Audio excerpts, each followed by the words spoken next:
चलता रहूँगा पथ पे, चलता रहूँगा पथ पे, चलने में माहिर बन जाऊंगा। या तो मंजिल मिल जाएगी, या तो मंजिल मिल जाएगी, या अच्छा मुसाफिर बन जाऊंगा। स्वागत है आपको अपने चैनल सम्राट से ईडी पे।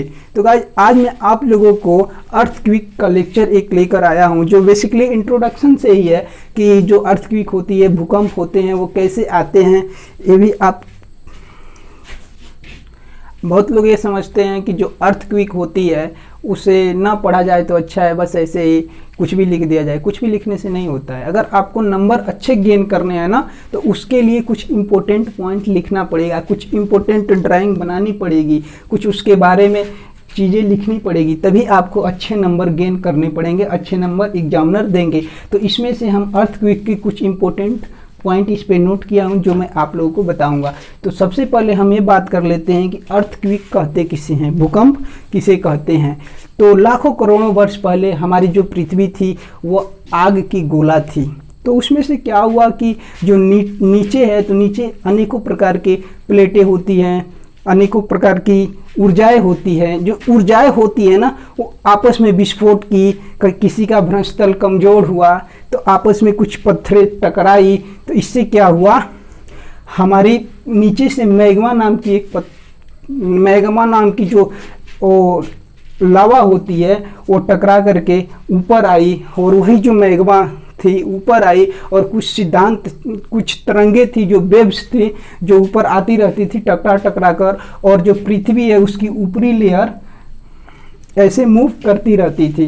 तो इसी को, यही जो उथल पुथल के जो झटके थे, इसे ही हम भूकंप कहते हैं। अब बात करते हैं, यहाँ पे हमने कुछ लिखा है स्ट्रक्चर ऑफ अर्थ। तो वही जो मैग्मा ऊपर आई ना, तो वो ऊपर आने के बाद जब ठंडा हुई तो ऊपर के जो उसके हिस्से थे, जो लेयर थे, वो क्या हो गए, ठंडा होने के बाद कठोर हो गए। और उसके नीचे जब गए तो कुछ तो कठोर हुए, कुछ कठोर नहीं हुए, तो अर्ध ठोस में चले गए। उसके और नीचे कुछ लिक्विड हो गए, और उसके और नीचे तो लिक्विड पूरा हो गए। तो इसी के आधार पे जो हमारी स्ट्रक्चर है, जो स्ट्रक्चर ऑफ अर्थ है, वो इसकी यहाँ पे स्ट्रक्चर दिखा दी गई है। और इसमें ये भी बात है कि जो उसमें से वेव निकलते थे, जो उसमें से तरंगे निकलती थी, कुछ लेयर में कुछ और तरंगे का स्पीड रहता था, कुछ लेयर में कुछ और तरंगों का स्पीड रहता था। उस प्रकार में यहाँ पे डिसकंटिन्यूटी भी दी गई है। तो अब देखते हैं जो पृथ्वी की सबसे नीचे, यहाँ पे क्या है, मानिए तो ओरिजिन पॉइंट है, और यहाँ से लेकर यहाँ तक 1290 किलोमीटर तक जो होता है वह इनर कोर होता है। क्या होती है वो? इनर कोर होती है। इसमें जो मेटल होते हैं बेसिकली हाई प्रेशर के कारण सॉलिड स्टेट में पाए जाते हैं, और इसमें सबसे ज़्यादा निकिल और आयरन होता है। तो ये आपके इनर कोर में होता है। इसके ऊपर जो 2200 किलोमीटर है, ये आउटर कोर है, और आउटर कोर में निकिल, आयरन और मैग्नीशिया तीनों पाए जाते हैं, और इसमें लिक्विड स्टेट में होते हैं। इसके ऊपर 2250 किलोमीटर तक आपके लोअर मेंटल है। जो लोअर मेंटल है, इसमें जो धातुएं होती है, मैग्नीशिया भी हो सकती है, इसमें निकिल, आयरन जो होते हैं वह अर्ध ठोस अवस्था में पाए जाते हैं। और इसके ऊपर जो है वो 650 तक आपकी अपर मेंटल है, और इसके ऊपर अर्थ क्रस्ट है 5 to 40 किलोमीटर, यानी 5 से 40 किलोमीटर। इसमें एक और बात ये आ जाती है कि जो अर्थ क्रस्ट है और अपर लेयर में से, सॉरी अपर लेयर नहीं है, अपर मेंटल है, अपर मेंटल में से 80 से 120 किलोमीटर आप लेंगे, और ये अर्थ क्रस्ट लेंगे, इसका कुछ पार्ट और इसका कुछ पार्ट लेंगे, तो आपको एक शब्द मिलेगा लिथोस्फीयर। तो उससे यहाँ पे बनता है लिथोस्फीयर, यानी स्थल मंडल। अगर 120 किलोमीटर से, इस अपर मेंटल के 120 किलोमीटर से थोड़ा और नीचे आएंगे, और ऊपर का पूरा पोर्शन लिथोस्फीयर का तो रहेगा ही, तो उससे हम कहेंगे एस्थेनोस्फीयर। क्या कहेंगे? एस्थेनोस्फीयर। तो अब आप बात समझ गए कि अपर मेंटल क्या है। अपर मेंटल में दो चीजें जो आई, लिथोस्फीयर और एंथियोस्फीयर, उसे कैसे समझेंगे, कैसे उसे लिखेंगे। इसके ऊपर आपका अर्थ क्रस्ट है, जो इस पे धातुएं होती है, मैग्नीशिया, निकिल, ऑक्साइड, आयरन, ये जो होती है ये अधिकतर ठोस अवस्था में पाई जाती है, कुछ तो गैस अवस्था में पाई जाती है, जैसे ऑक्सीजन वगैरह हो गया। और इसके ऊपर ये जो है, जो मैंने इसकी सिंबल बना रखे हैं, ये आपके आप सी बोल सकते हैं, समुद्र। अब बात करते हैं जो सबसे नीचे की थी ओरिजिन पॉइंट से, वो थी इनर कोर और इसके ऊपर थी आउटर कोर। तो हमने क्या बताया था कि जो नीचे थी उस वहां पे जो वेव आएगी, जो लहरें उत्पन्न होगी, जो चट्टानों के टकराने से जो लहरें आएगी, उसकी जो कुछ वेव्स बनेगी, यहाँ पे उसका चाल कुछ और होगा, उनकी फ्रीक्वेंसी कुछ और होगी और इसके ऊपर कुछ और होगी। तो इसके आधार पे हमने कुछ लेयर बांट दिए। लेयर क्या थी, जो इनर कोर और आउटर कोर, इन दोनों के मध्य में जो लेयर आएगी वो होगी हमारी लेहमान डिसकंटिन्यूटी, लेहमान असतता। और आउटर कोर और लोअर मेंटल के बीच जो लेयर आएगी उसे हम बोलेंगे गुटेनबर्ग डिसकंटिन्यूटी, गुटेनबर्ग असतता। और जो आपकी मेंटल और अर्थ क्रस्ट, चूंकि अपर मेंटल और लोअर मेंटल लगभग एक ही है, थोड़ा सा इसमें वही लिथोस्फीयर और एंथियोस्फीयर का चक्कर था, इसीलिए थोड़ा सा इसे डिवाइड कर दिया। तो अब मेंटल और अर्थ क्रस्ट के बीच जो लेयर आएगी, जो भूपटल और मेंटल के बीच में जो लेयर बांटने वाली आएगी, उसे कहेंगे मोहरोविक डिसकंटिन्यूटी या मोहो।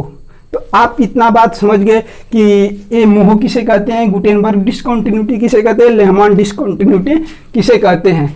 ये बात समझ जाने के बाद समझिए आपको 80% में 5 नंबर कंफर्म हो गया अगर इतनी बातें लिख देते हैं। अब बात करते हैं केस थ्योरी ऑफ अर्थक्वेक। जो अर्थक्वेक होते हैं, जो भूकंप होते हैं, उसकी सिद्धांत क्या है, कारण क्या है, क्यों आते हैं वो सब, तो वो है इलास्टिक रिबाउंड थ्योरी और टेक्टोनिक, दूसरा है जो वो टेक्टोनिक प्लेट थ्योरी। तो हम बात करते हैं इलास्टिक रिबाउंड थ्योरी, प्रत्यास्थ उछाल सिद्धांत पे, जो इसकी हिंदी होती है। तो इसमें क्या है, बहुत पहले जो हमारी पृथ्वी थी, अभी बताया कि वो हीलियम और आर्गन जैसे गैसों से भरी पड़ी थी। तो क्या था, उनके कारण जो पृथ्वी के अंदर थे ना, बहुत सारे ऊर्जा थे। वो ऊर्जा क्या थी, विकृति ऊर्जा में थी, वो संचित ऊर्जा में थी। वो ऊर्जाएं ऊपर जब आई तो क्या हुआ, जब ऊपर आई तो कुछ वेव्स उठे, उस वेव्स के कारण जो हमारी पृथ्वी में है उथल पुथल हुआ। अब वही उथल पुथल हमारा भूकंप होता है। तो वही जो सिद्धांत है, जैसे मानिए ये दो प्लेटें हैं, इन दो प्लेटें जो फर्स्ट अवस्था में थी, ठीक है, फर्स्ट स्टेज में है इस प्रकार, और इनमें क्या हुआ, डिफॉर्म स्टेज आया। कैसे आया कि इनके अंदर जब आपकी एनर्जी रहेगी और इसका भ्रंश तल क्या हो, नीचे का तल, साइड का तल जो भी है, वो भ्रंश तल क्या हुई, ऊर्जा के कारण थोड़ा डिफॉर्म हो गई। जब नीचे से ऊर्जा ज्यादा होगी और इसका भ्रंश तल कमजोर होगा तो थोड़ा सा डिफॉर्म हो जाएगी। तो ये डिफॉर्म स्टेज है, और डिफॉर्म होने के बाद एक दूसरे के ऊपर स्लाइड होने की कोशिश करेंगे। जो थर्ड है, जब स्लाइड होगी तभी हमारा क्या होगा, अर्थक्वेक उत्पन्न हो जाएगा, भूकंप आ जाएगी। छोटे झटके आए या बड़े झटके आए, ये हमारा इलास्टिक रिबाउंड थ्योरी रही। इसके बाद जो है सेकेंड है, वो है टेक्टोनिक प्लेट थ्योरी। अब टेक्टोनिक प्लेट जो थ्योरी है वो ये कहती है कि जो पहले, बहुत पहले की बात है, जो हमारा महासागर था, बहुत पहले हमारी एक ही महासागर थे, बाद में क्या हुए, अनेकों महासागर उत्पन्न हो गए।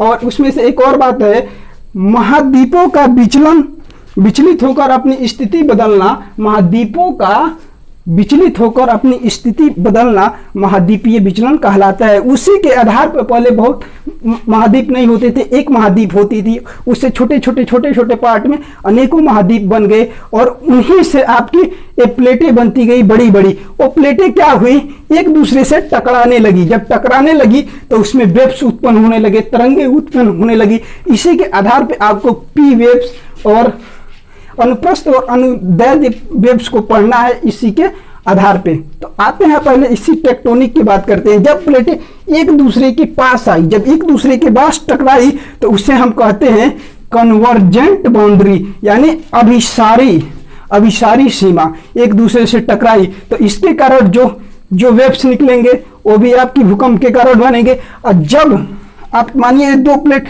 यहाँ पे एकदम चिपकी थी, और जब ये हटेगी तब भी कुछ इसमें से वेव्स निकलेंगे, क्योंकि एनर्जी तो छोड़ेगी ही, भले ये आए या छोड़े। जब ये छोड़ेगी तो उसे बोलेंगे डाइवर्जेंट बाउंड्री, यानी अपसारी, बाहर हो रही है अपसारी सीमा।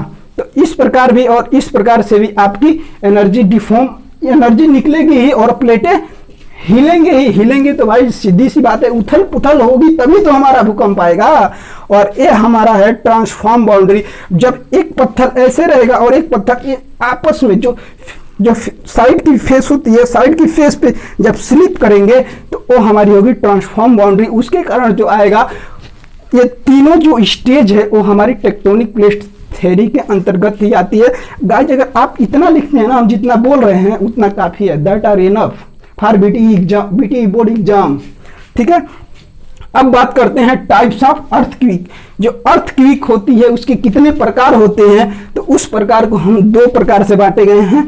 एक है अकॉर्डिंग टू प्लेस, स्थान के अनुसार, और दूसरा है अकॉर्डिंग टू फोकल डिस्टेंस। अब यहाँ पे फोकल डिस्टेंस वो है फोकस दूरी के अनुसार। अब बात करते हैं जो अकॉर्डिंग टू प्लेस है, इसके अनुसार आपकी दो होती है। एक होती है इंटरप्लेट अर्थक्वेक, एक होती है इंट्राप्लेट अर्थक्वेक।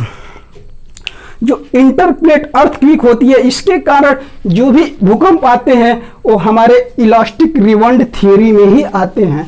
ठीक है, और जो इंट्राप्लेट अर्थक्वेक होती है, इसके कारण जो भूकंप आएंगे वो उस सिद्धांत पे आएंगे, टेक्टोनिक प्लेट सिद्धांत पे। अब इन दोनों में बारे में लिखना होगा तो वही लिख दीजिएगा, क्या कि टेक्टोनिक प्लेट सिद्धांत, जो नीचे बड़े बड़े पत्थर थे एक दूसरे के पास आए तब भी आपकी ऊर्जा निकलेगी, लहरें निकलेंगी, और दूर जाएंगे तब भी निकलेगी। तो ये चीजें इसमें लिख देंगे। और ऊपर वाली जो चीज थी, जो ये था कि इसके नीचे भ्रंश तल के नीचे कुछ एनर्जी थी, वो एनर्जी निकली, और जो हमारे पत्थर स्टोन थे वो क्या हुए, डिफॉर्म हुए, और उसके कारण जो हमारी स्लाइड हुई एक दूसरे पे। तो ऐसे आप इंटरप्लेट अर्थक्वेक लिख सकते हैं। अब सेकेंड आइए according to focal distance. Focal distance के अनुसार जो हमारी अर्थक्वेक होती है वो तीन प्रकार की होती है। सैलो अर्थक्वेक, इंटरमीडिएट अर्थक्वेक और डीप अर्थक्वेक। इसमें आप क्या लिखेंगे, जो सबसे खतरनाक अर्थक्वेक होती है ना, वो आपकी सैलो अर्थक्वेक ही होती है। क्योंकि ये क्या होती है, ऊपरी है, ये ऊपरी भूकंप है, तो ऊपर आप ही रहते हैं भाई पृथ्वी पे। तो 80% में ये खतरनाक डेंजरस जोन की ये अर्थक्वेक होती है। तो ये आपकी कितने किलोमीटर तक आती है, लगभग 70 किलोमीटर तक ये आती है, और 70 से लेकर 300 किलोमीटर के मध्य आपकी इंटरमीडिएट अर्थक्वेक आती है, और 300 से ऊपर आपकी, इससे ऊपर अगर जाएंगे आप, जो फोकस दूरी है इससे ऊपर मतलब अधिक जाएंगे तब आपकी डीप अर्थक्वेक आएगी। इसके बहुत छोटे झटके होते हैं, मतलब ऐसे ही है, थोड़ा मीडियम में झटके देगी, ये सबसे ज़्यादा दे, ये सबसे कम और ये सबसे ज़्यादा। और एक और बात है कि 700 किलोमीटर से आप नीचे जाएंगे तो कोई भूकंप के झटके आपको महसूस नहीं होगी। तो ये हमारा रहा।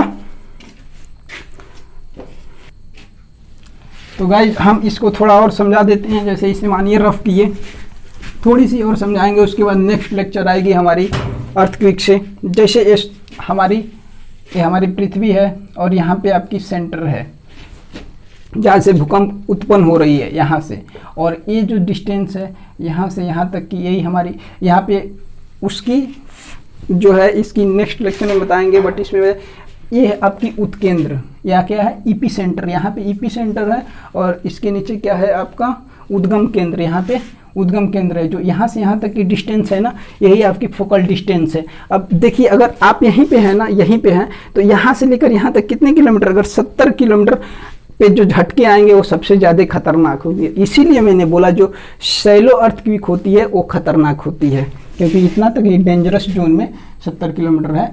और जैसे ही इसके नीचे बढ़ती जा रही है जो अर्थ वो आएगी, इंटरमीडिएट अर्थक्वेक आएगी यहाँ पे, तो इसके झटके थोड़ा कम अनुभव होंगे, और ऐसे ही 700 के ऊपर एबव जाएगी तो उसके झटके कम महसूस होंगे। अब इसके बारे में जो ये है ना, ईपी सेंटर है, फोकस है, यहाँ पे फोकस डिस्टेंस है, इसके बारे में मैं नेक्स्ट वीडियो में बताऊंगा। अगर अच्छा लगे तो लाइक शेयर और कमेंट कीजिए। और आप कमेंट नहीं करते हैं यार, थोड़ा मोटिवेट हम होते हैं पढ़ाने के लिए, क्योंकि हम भी जानते हैं अर्थक्वेक में कुछ है नहीं, बट अगर ये पॉइंट आप नहीं लिखते हैं ना तो नंबर नहीं गेन कर पाएंगे, अच्छे नंबर जो होते हैं वो नहीं गेन कर पाएंगे। कभी कभी ये जो डिस्टेंस दे रखी है, कभी कभी आपको एसएससी जेईई में इंट्रेंस नहीं, एसएससी जेईई में वगैरह जो कॉम्पिटिटिव एग्जाम होते हैं उसमें पूछ दी जाती है कि इनर कोर और आउटर कोर के विभाजित करने वाली लेयर का नाम क्या है? तो वो है लेहमान डिस्कंटिन्यूटी। जब ये पढ़े रहेंगे तभी ना आएगा आपको। तो इसके लिए धन्यवाद।